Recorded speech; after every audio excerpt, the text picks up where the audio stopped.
Ayun po, pagka uwi sa bahay ay sinasabihan po ako ng mga bagay na hindi ko po inaasahan at syempre nasaktan po ako. Sinasabihan po ako araw-araw tungkol sa kalandian, sa ligaw, sa daw po kami, etc. At lagi po akong pinariringgan tungkol sa mag-aral ng mabuti, magtapos, wag lumandi, magtrabaho, etc. etc. tuwing hapagkainan. For me, siguro, syempre, dinidisiplina lang niya yung anak niya, pero may mga mali akong nakita dito sa way na pagsalita niya sa anak niya. Siguro okay yung sinasabi niya na mag-aral muna ng mabuti, magtapos, pero yung sasabihan mo na di ba? Po kami, etc. Medyo rude na yun eh. Ang kausap mo 15 years old, kahit sabihin mo anak mo pa yan. Pangit yung pumapasok sa isip nila dahil mura pa nga sila, hindi pa nila totaling kayang i-absorb yung ganun. Pagdating sa kanila, parang naka-anxious, di ba? Okay naman yung sinabi niya na magtapos, wag muna lumandi. Actually, pangit pa nga yung pagsabi na wag lumandi. Pwede naman natin sabihin na magtapos ka muna bago ka mag-boyfriend. Kung manliligaw siya, di ba? Maligaw muna siya, mag-antay siya. Kung talaga mahal ka niya, maantay ka niya. Di ba mas maganda yung sasabihan mo yung anak mo in a nice way, di ba? Tapos ayun po, naintindihan ko naman po lahat, kahit sobrang sakit po, pinipilit ko pong iwasan at iwan yung taong mahal ko. Kahit po siya na lang rin ang nagpapasaya sa akin. Simula po nung nalaman ng magulang ko, hindi na po kami nagkita-kita kundi sa eskwelahan na lang po. O, at least nagkikita pa rin kayo. Alam mo yan na ayaw lang siguro ng tatay mo na magaya ka sa ibang mga bata na, kasi dyan nagsisimula eh, MU eh. Mamaya yung MU na yan may supling na, di ba? Napakarami kasi ngayon lalo sa mga panahon nyo, itong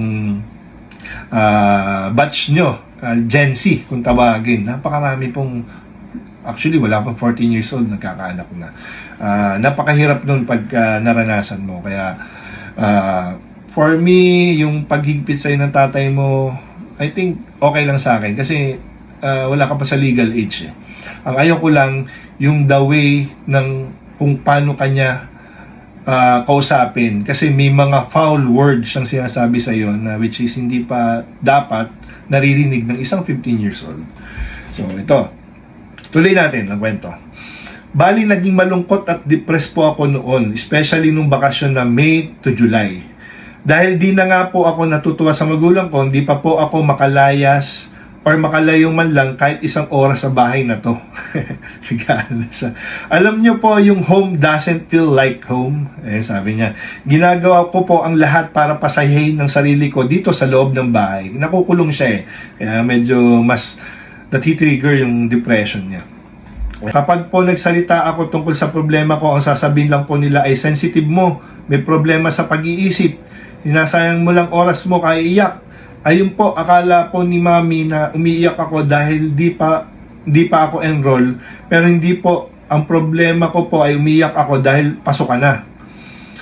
Ayan, kumbaga pasukan na, parang naramdaman niya ulit yung naramdaman niya before sa pagtrato ng magulang niya. Yun siguro yung gusto niyang sabihin, na baka pag may project sila, hindi siya palabasin, tapos sabihan na lang na malandi, di ba? Yun yung sinasabi kong mga foul word. Pwede naman natin kausapin yung mga anak natin in a nice way, kasi feeling ko mas magiging okay din naman na bigyan mo ng babala, pero hindi ka gumagamit ng mga foul words na nakasisira sa utak. Parang ganun ba?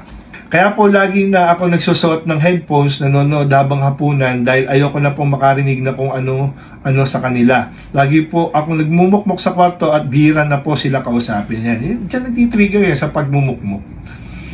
Kaya mas maganda yan na kausapin mo yung parents mo tungkol sa nararamdaman mo. Ito siguro yung highlights natin. Yung mga foul words pwedeng mag-trigger ng pagkakaroon ng depression tsaka anxiety, lalo na minor de edad yung sasabihan mo, di ba? Pwede naman natin kausapin na maayos yung anak natin, di ba? Na bigyan natin ng babala nang hindi nagsasalita ng ganung katitigas or kapapangit na word, di ba? Kasi pwede ngang makasira sa mental health ng isang bata. Kasi 15 years old pa lang to eh.